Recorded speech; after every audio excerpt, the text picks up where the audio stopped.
बात जरा श्रीनगर के अस्पताल की करते हैं, क्योंकि श्रीनगर के अस्पताल के अंदर आज हंगामा था और चेस्ट डिजीज अस्पताल सीडी अस्पताल श्रीनगर के अंदर आज हंगामा था और हंगामे की वजह जो है वो अस्पताल के अंदर तोड़फोड़ बताई जा रही है। इस वजह से आज डॉक्टरों ने वहां पर स्ट्राइक की और डॉक्टर लगातार ये कह रहे थे कि जो डीडीसी मेंबर है उसके खिलाफ, शब्बीर अहमद के खिलाफ कार्रवाई की जाए।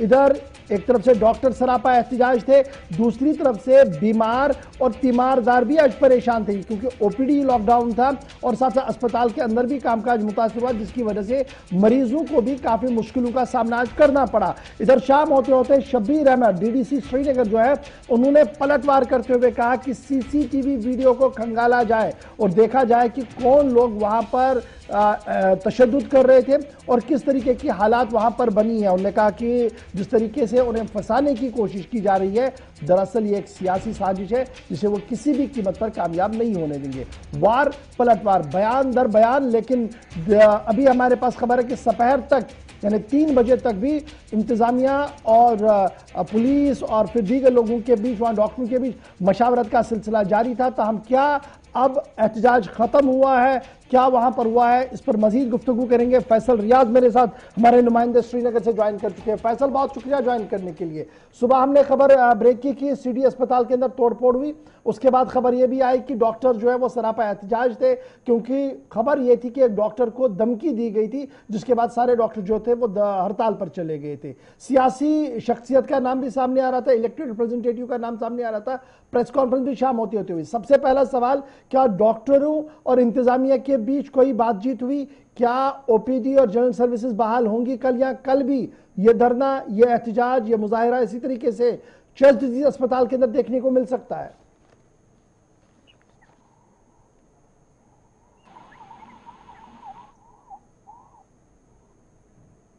फैसल, क्या आपको मेरी आवाज आ रही है?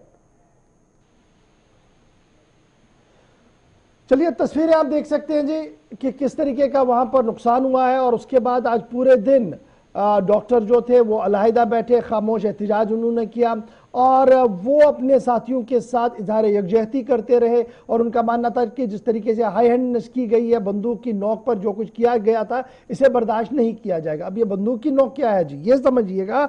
शब्बीर अहमद डीडीसी श्रीनगर है, उन पर यह इल्जाम है कि उन्होंने अस्पताल के अंदर तोड़फोड़ की और डॉक्टरों को धमकी दी।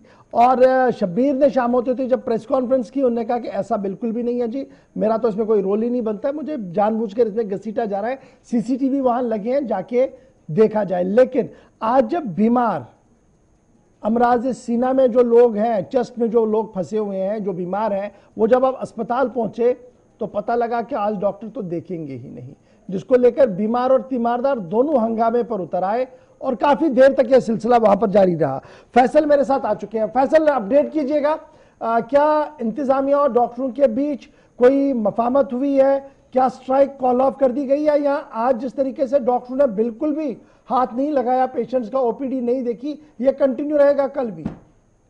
देखिए, जिस तरह से आपने पहले कहा, जो इंसिडेंट कल सीडी हॉस्पिटल में आया था, उसके बाद जो स्ट्राइक की गई थी वो आज दिन भर जारी थी, लेकिन पुलिस ने इसके हवाले से एफआईआर भी लॉन्च किया था। एलजीपीओ वहां पे गए थे, एसएचओ वहां पे गए थे और डॉक्टर्स के साथ बाकायदा तौर पे उन्होंने मीटिंग की थी। लेकिन उसके बावजूद, एफआईआर लगने के बावजूद भी आप देखिए कि जो स्ट्राइक है वो डॉक्टर से कंटिन्यू की है। और जैसे ही करीबन आज के 1-2 बजे के करीब ये मीटिंग हुई थी, तो उसके बाद स्ट्राइक फिर से कंटिन्यू की गई। तो ऐसा लग रहा है कि कल भी ये जो स्ट्राइक है वो जारी रहेगा। उनका लगातार यही मुतालबा थी, जिनकी वजह से तोड़फोड़ हॉस्पिटल में हुई है या जिनकी वजह से हमें थ्रेटन किया गया, क्योंकि कुछ डॉक्टर्स ने इल्जाम लगाया है कि हम पे जो है गन साधे गए थे और हमें पीटा गया था। तो उसके बाद उन्होंने कहा था कि ये स्ट्राइक जो है जारी रहेगी तब तक जब तक इस डीडीसी मेंबर के खिलाफ कोई एक्शन नहीं लिया जाएगा। लेकिन जैसे ही हमने डीडीसी मेंबर से बात करने की कोशिश की, उनका कहना है कि मैंने वहां पर भी कोई ऐसी मज़ामत नहीं कि मैंने डॉक्टर्स को बचाया, क्योंकि जिस फैमिली के ये लेडी जिसकी मौत हो गई थी, उनकी फैमिली मेंबर्स ने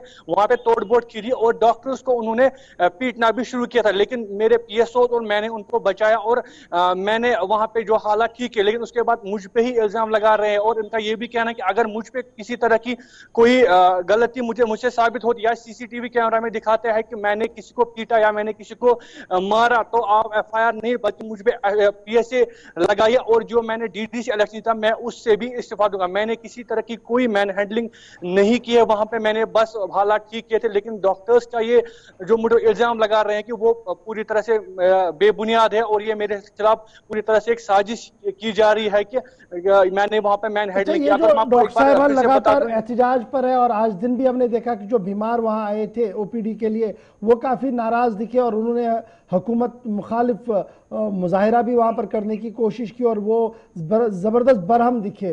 तो ये जो हम देख रहे थे कि बीच में पुलिस आई, आपने कहा एफआईआर भी दर्ज हुई है, अब डॉक्टर अगर कंटिन्यू करेंगे प्रोटेस्ट, ये तो एक बड़ा सवाल है ना फिर। देखिए बिल्कुल, आज भी अगर हम देखिए, आपको पता है कि सीडी हॉस्पिटल वैली का पहला चेस्ट डिजीज हॉस्पिटल खाली एक ही यहाँ पे, जहाँ पर लोग दूर दराज इलाकों से आते हैं यहाँ पे इलाज कराने। और जैसे कोविड-19 के बाद से ये ज्यादा ही मशहूर हो गया था और आजकल बहुत सारे ज्यादा पेशेंट्स वहाँ पे आते हैं। लेकिन आज भी आप देखिए जितने भी पेशेंट आए थे उनको मायूस कुन ही वापस लौटना पड़ा। इसके बाद उन्होंने बरहमी का इजहार भी किया था। उनका कहना है कि एक लेडी के साथ साथ क्या आप डॉक्टर्स बाकी पेशेंटों को भी मारेंगे? अगर एक की डेथ हो गई तो डॉक्टर्स को चाहिए कि वो बाकी लोगों को टेके। जिससे जिस लेडी की डेथ हुई थी वो कहां से ताल्लुक रखती थी? देखिए वो बुरजहामा से ताल्लुक रखती थी, वो काफी टाइम से बीमार थी। तो डॉक्टर नजीर का ही इलाज के जेर इलाज वो थी और उसकी जो हार्ट जो चेस्ट प्रॉब्लम थी उसकी तो वो ज्यादा सीवियर हो चुकी थी।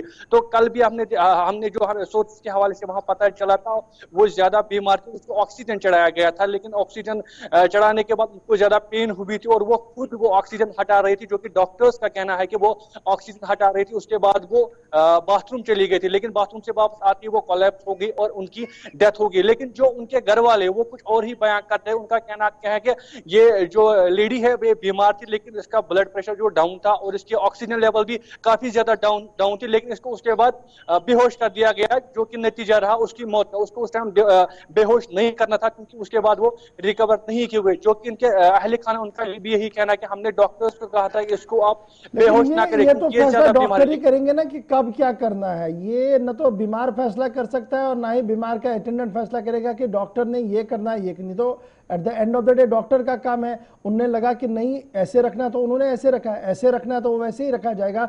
चलिए बहुत शुक्रिया जी ज्वाइन करने के लिए। फिलहाल हंगामा कल का था, आज पूरे दिन बीमार और तीमारदार परेशान रहे, शाम होते तक भी कोई फैसला नहीं आया है। लेटेस्ट होप्स हो कि कोई अच्छा फैसला वहां से सामने आए।